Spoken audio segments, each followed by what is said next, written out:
lots and lots and lots and lots and lots of favors for that campaign donor and his businesses, and taking government action against his business rivals, etc. Was very easy to predict. It is a dynamic that is as old as time, and so we're going to talk about some of that tonight. But in addition to that donor being invited into the government and then the government starting to do things for the donor and his businesses, turns out it also cuts in the opposite direction as well in terms of what the public gets to say about this arrangement.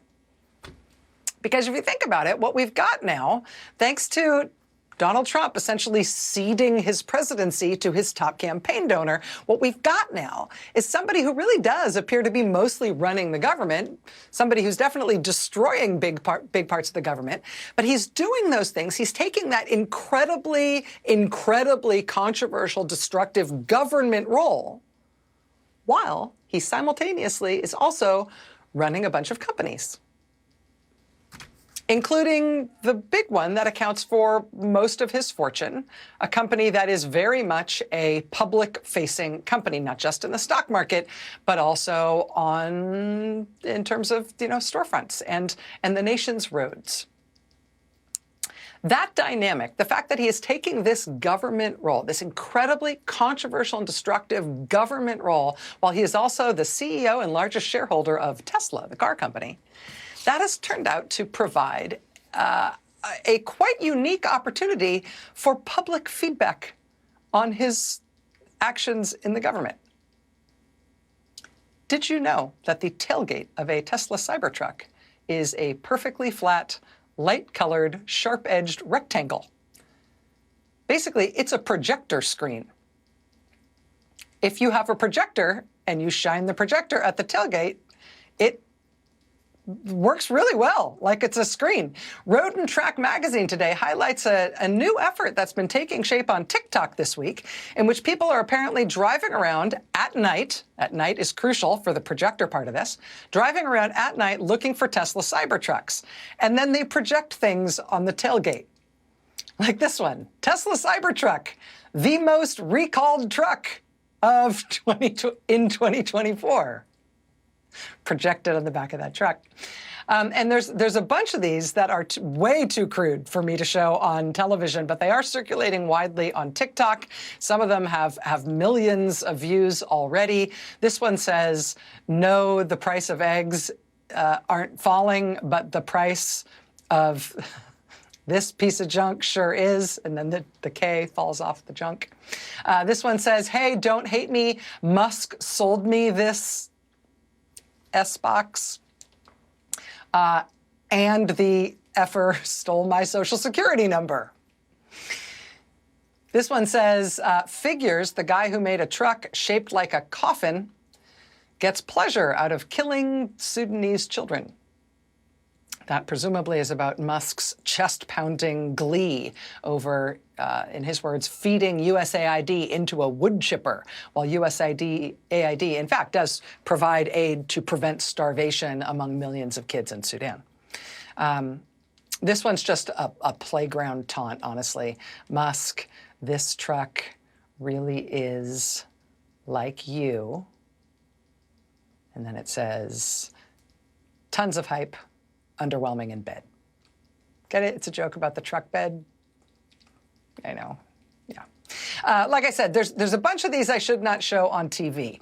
A bunch of them making like crude jokes about what this big truck is compensating for. References to Elon Musk's stiff-armed salute on Inauguration Day, which he says was not a Nazi salute, but then he followed that immediately with lots of jokes on his social media platform about how hilarious Nazis are. But again, this projection prank that's taking shape on TikTok, these videos only started appearing about a week ago, but they've already got millions of views. Road and Track reports today that the comments on the videos are overwhelmingly supportive of the pranksters, quote, and many are begging for more videos. So that's happening.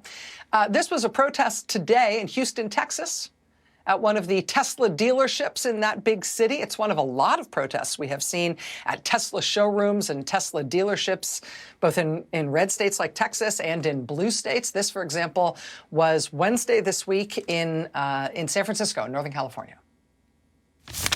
A message for Musk tonight, a protest outside a Tesla showroom in San Francisco. People frustrated and fearful of the future, ready to stop what they're calling the looting of public services to benefit the ultra-rich. It is part of a nationwide effort to push back and save services as layoffs and cuts continue in D.C.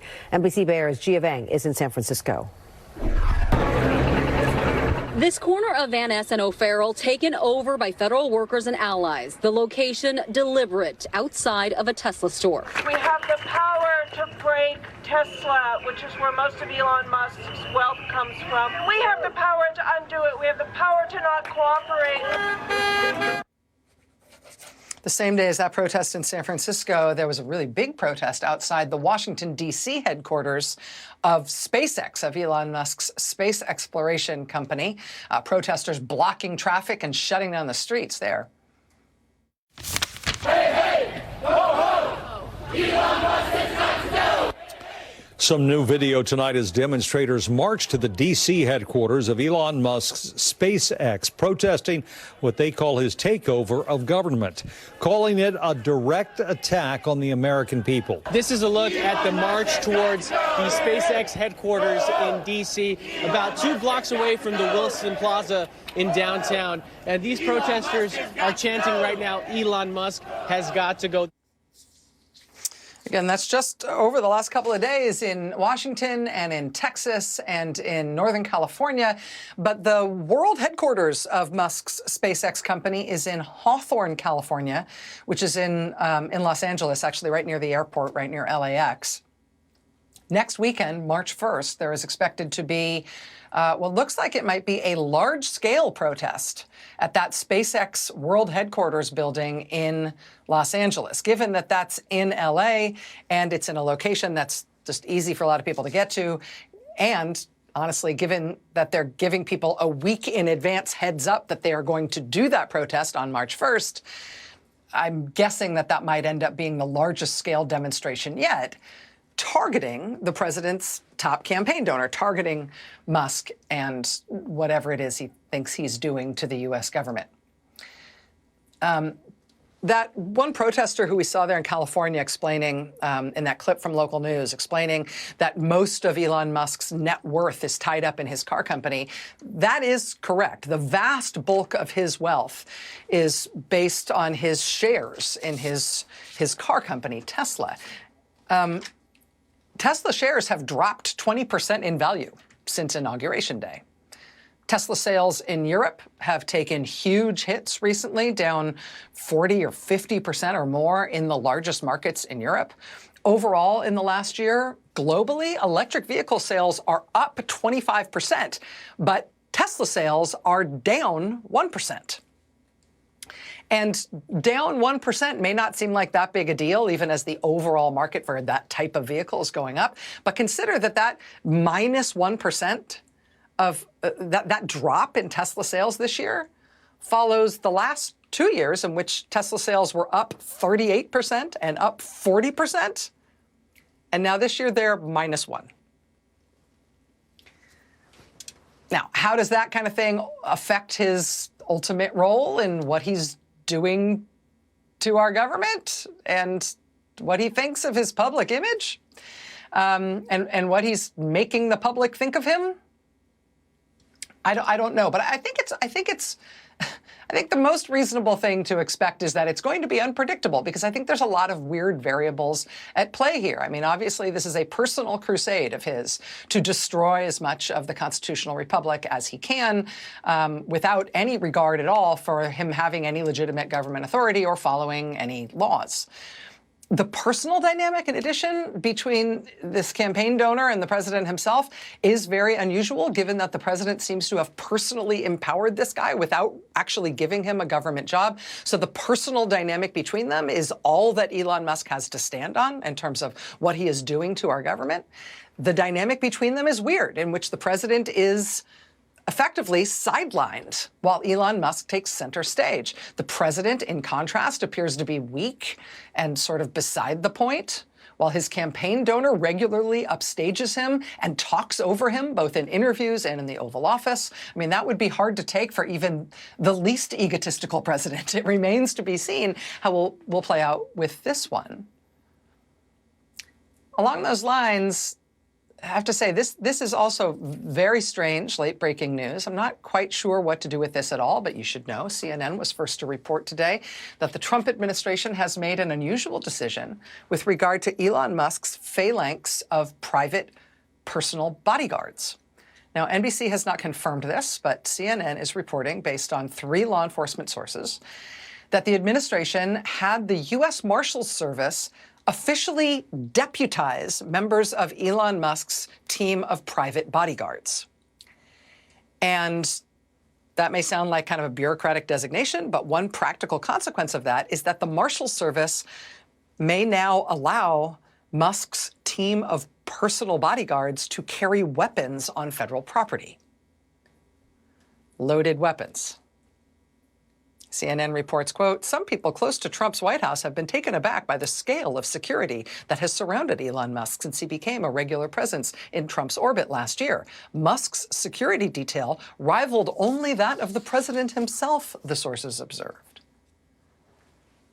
But now, with this decision by the U.S. Marshal Service, now Trump and Musk, when they're in the same place, like in the White House or on other federal property, they're both going to be surrounded by equally huge phalanxes of armed guards. One set of them, the Secret Service, presumably loyal to Trump, and the other set, also armed but private and loyal to Musk. But everybody's going to have their weapons? Sure, that's not weird at all. That's definitely not like Monty Python crossed with Shakespeare at all. What could possibly go wrong? Donald Trump has thus far spent 10 of his 31 full days in office at one of his golf clubs. 10 of the 31 days. Donald Trump has not taken a foreign trip since he's been back in the White House. He has signed a grand total of 1 bill. He has taken an almost cartoonishly outsized interest in posing with big maps that say Gulf of America on them. And although the White House then picked a fight with the Associated Press, trying to force the AP to use that terminology rather than use the Gulf of Mexico, which is what it is, today in an interview when Trump was asked about that, he appeared sort of confused. He didn't seem to even understand that his White House had banned the Associated Press. In fact, saying in an interview today that they could come back whenever they want, even though he's the one who supposedly banned them. I mean, when President Trump isn't playing golf, he has taken multiple meetings about his golf investments. He has gone to the Super Bowl. He had somebody drive him around the track at the Daytona 500. Whee! I literally had him drive around the track. I mean, I'm just going to go out on a limb here and say he is not the busiest man in the world. He appears to be sort of decorative at this point, while the person who's really working double time to make the government actually do things appears to be his top campaign donor, who is getting all the attention and all the credit.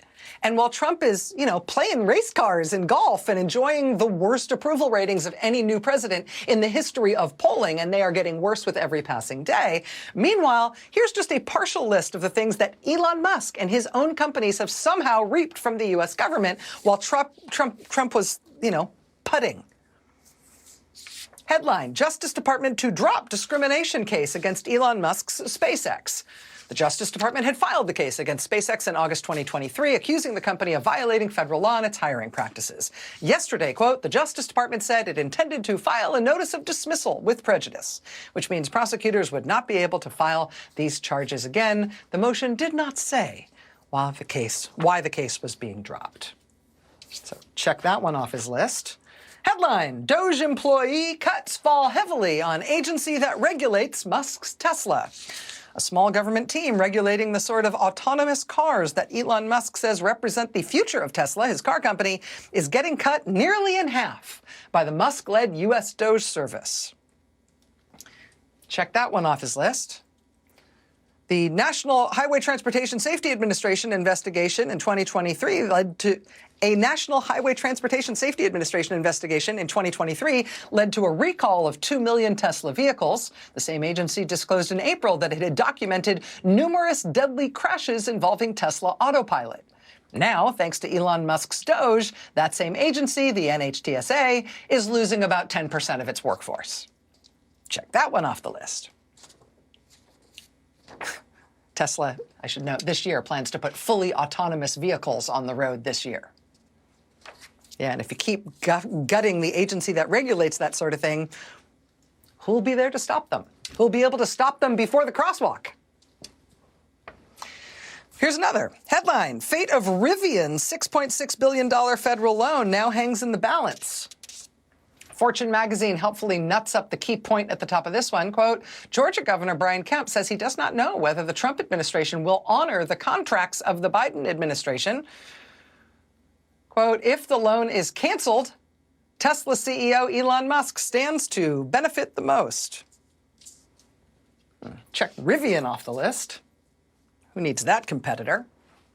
This comes after the Trump administration already cut off federal funds for the National Electric Vehicle Charging Network, which leaves Elon Musk's Tesla unchallenged as the largest charging network in the country. Never mind that he took huge U.S. government subsidies to build Tesla and to build that charging network. Now that he's done that and he's the biggest game in town, the Trump administration is pulling up the ladder so nobody else can compete with him. Nice work if you can get it. Check that one off the list. The FAA chairman who grounded Musk's Starship rocket program after it catastrophically disintegrated on a botched launch and sprayed debris all over the Caribbean and caused the diversion of dozens of flights. Musk had repeatedly demanded that FAA chair should resign. He resigned on Inauguration Day. And aviation security has been awesome ever since, right? At the FDA, they have fired the people who were overseeing Elon Musk's Neuralink brain implant company. At the USDA, they fired the Inspector General who was investigating Neuralink for its animal experimentation. At the Defense Department, they fired the Inspector General investigating Elon Musk over his alleged refusal to detail his contacts and ties with foreign governments, including our foreign adversaries. The Labor Department has multiple open investigations of Tesla. Trump's nominee for Labor Secretary would not commit either way at her confirmation hearing on whether she would allow Elon Musk and his Doge team to have access to those investigations of him at the Labor Department or to any other investigations involving his business rivals. Also, at least one U.S. government agency, the National Transportation Safety Board, has announced that it will only henceforth communicate with the public through Elon Musk's privately held social media company. The Wall Street Journal reports this week that executives at his social media company have been calling up advertising firms and, at least implicitly, threatening them that if they don't give money to Elon Musk by advertising on that social media platform, those companies might find themselves in regulatory trouble with the U.S. government, since, you know, wink, wink, apparently Musk controls that now, right? It's nice work if you can get it. Remember when President Biden gave his farewell speech and he warned about oligarchy? Remember that? He said, today an oligarchy is taking shape in America of extreme wealth, power, and influence that threatens our entire democracy, our basic rights and freedoms, and a fair shot for everyone to get ahead. And people lost their minds, right, when President Biden said that. Oh, that's so over the top. Well, now here we are. But people are pushing back. The latest round of opinion polling shows that even though Trump is underwater in his approval, which is astonishingly bad for a president this early in his presidency, right? In the history of modern polling, no president has been more disapproved of than approved of this early on in a presidential term.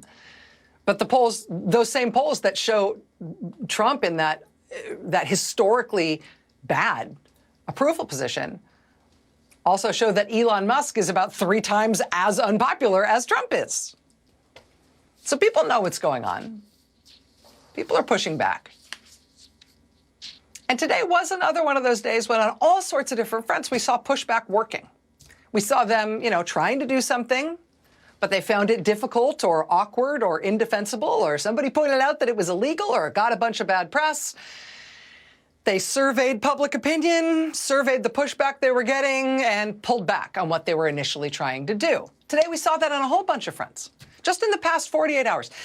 Today CNN reported that the Defense Department was planning on marching as many as 50,000 employees out the door. CNN reported on that plan and on the fact that, you guys, that would be illegal. There are specific laws governing how and under what circumstances you can lay people off from the Defense Department. After that story came out, the Trump administration apparently had second thoughts. They hit pause on that idea. Quote, the pause comes after CNN reported that the mass terminations, which could affect over 50,000 employees, could run afoul of Title 10, Section 129A of the U.S. Code. Following that report, Pentagon lawyers began reviewing the legality of the planned terminations more closely. So they hit pause on the plan to walk as many as 50,000 people out the door. Now they're saying they may fire 5,000 people next week, not 50,000, but we'll see. The White House has also just caved on the 9/11 Survivors Fund and research on the long-term health problems that have afflicted the American heroes who ran into the fricking burning wreckage to try to save people after the 9/11 attack.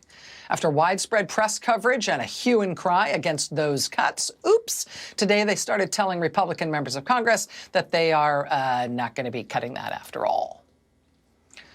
After a hue and cry over them cutting funding for school buses, they've started telling senators that school bus funding is at least being partially restored as well. After a hue and cry over millions of dollars in payments to farmers being stopped, they just announced that at least the first tranche of money that President Biden had secured for U.S. farmers, at least that first tranche of money will be allowed to go forward. We will see if the farmers ever actually get it. Last night, the Washington Post reported on an imminent White House announcement that they were going to eliminate the U.S. Post Office, which, it should be noted, is in the Constitution. Washington Post put this story on the front page, Jacob Borisage's sole byline on that exclusive report. And then once the story published, the White House climbed down, saying, oh, actually, it's just something that they are looking at. No executive order was planned, after all. Trump himself was then asked about it today, and he said confusing things about maybe it will be a merger and maybe it will stay the post office, and nobody really knows what he means. But the Washington Post reporting last night is that they were planning on just doing this by fiat, by executive order, and now they're not. So we shall see. Trump has always had it out for the post office. He went after it multiple times in his first term in office, you will recall. But you know what? The American people love the post office. It serves all of us. If we want anything for the post office, we just want it to have more staff and better funding. We just want them to be better resourced because we love them and we depend on them, and they're integral to who we are as a country. The post office it's in the Constitution. Just that alone, we tend to be jealously protective of things that are in black and white in the Constitution as a foundational part of our constitutional republic. But even so, more than 70% of the public has a positive view of the U.S. Post Office. And that number is the same among Democrats and Republicans. So yeah, of course, Trump wants to abolish it. But the public does not want it. And when they talk about abolishing it, they get pushback, and they are already getting shy on what they were otherwise planning. The only government agency that is more beloved among the American public is the National Park Service, which Trump and Musk have already taken a chainsaw to as well. Although there, again, the pushback is pushing them back. Today, they announced that okay, yes, after all, they will allow the hiring of people for the thousands of seasonal jobs without which the national parks cannot open in the summer for people to go there on vacation. Duh. It's so stupid that people have to scramble and fight and organize and yell to get these basic things restored. Yeah, why do you think there's lots of seasonal employees at the Park Service? When do people go on vacation to the national parks? How are people going to use the national parks if there are no seasonal employees to unlock the gates and clean the toilets? Oh, seasonal employees. Oh, okay, you can have those back. It's so stupid that the public has to organize and yell to get these basic things restored. But when the public organizes and yells, these things get restored. When these guys get pushed back, they cave. Because honestly, it is true. I mean, the price of eggs really isn't falling. But this junk sure is. We've got a lot to get to tonight. Stay with us.